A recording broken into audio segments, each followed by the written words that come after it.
Hi, welcome. My name is Dr. Kaja, and we're going to go over sleep disorders in the elderly, and this is part of the Geriatric Workforce Education Program of in South Florida.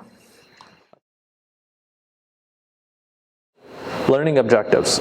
The goals of this talk are to understand the extent and scope of sleep disorders in the elderly, physiologic changes that occur with aging, common pathologic manifestations, and diagnostic and treatment modalities for sleep disorders in the elderly. The epidemiology of sleep complaints amongst the elderly is well documented since at least the 90s. There was the famous EP-ESE multi-center study that showed that complaints such as trouble falling asleep, waking up, early awakening, needing to nap, and not feeling rested were quite common in this age group.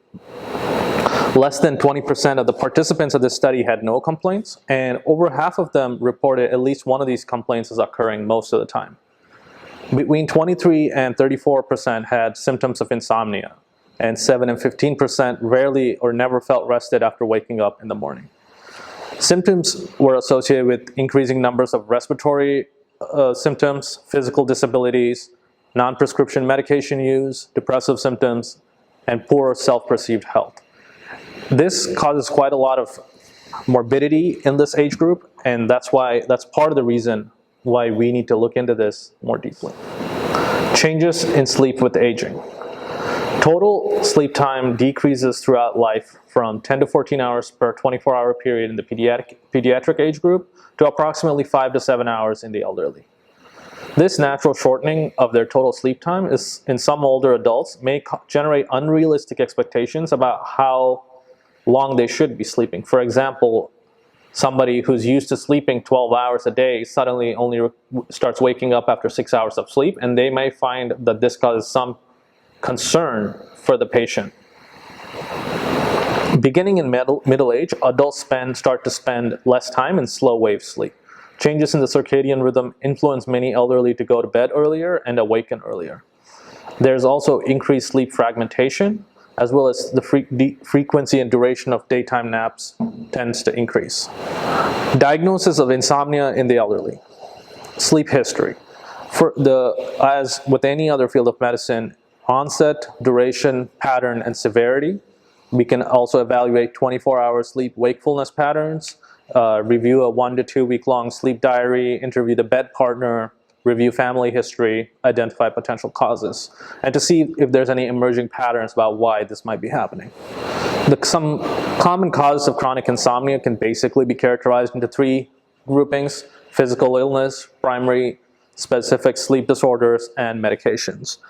Of physical illness, particularly of interest in the geriatric age group is chronic pain, and for primary sleep disorders, we can look at circadian rhythm disorders, sleep apnea, and RLS. Medications are also an important cause of chronic insomnia in the elderly. 3 major classes of drugs we should be paying attention to are CNS stimulants, antidepressants, and anti-Parkinsonian agents. And we'll be going over some of these topics in detail further down in the presentation.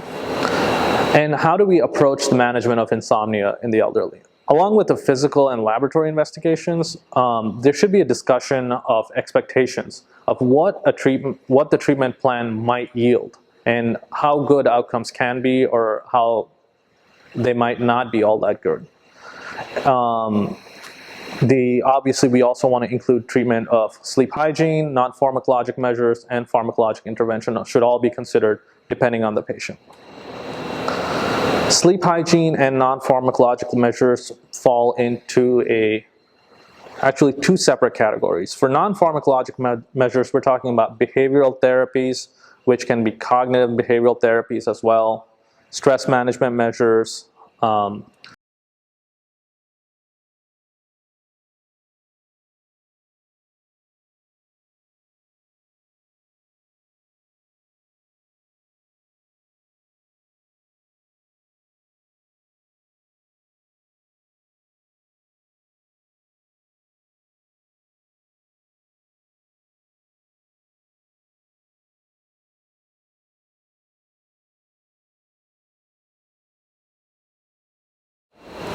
Pharmacologic interventions. Principles of pharmacologic intervention in this age group are the lowest effective dose, use of intermittent dosing, short-term use, gradual discontinuation to prevent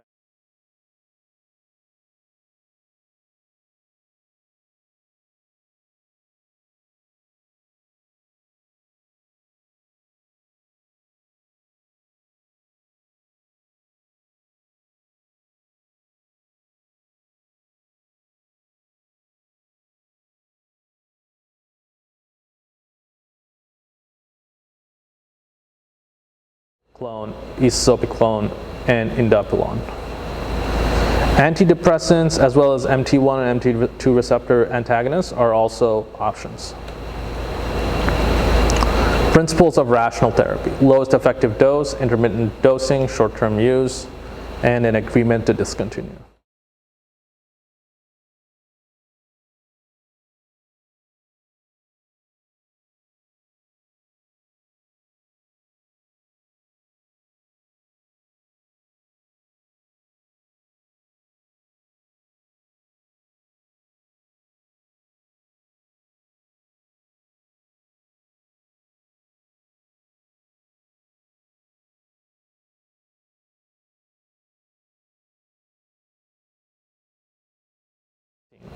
Behavioral therapy goals: changing maladaptive sleep habits, reducing autonomic arousal, alter dysfunctional beliefs and attitudes that can perpetuate insomnia.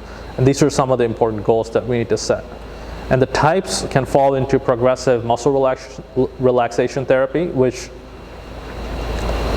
reduces somatic arousal, attention focusing techniques, which reduce cognitive arousal, sleep restriction, stimulus control, and bright light therapy.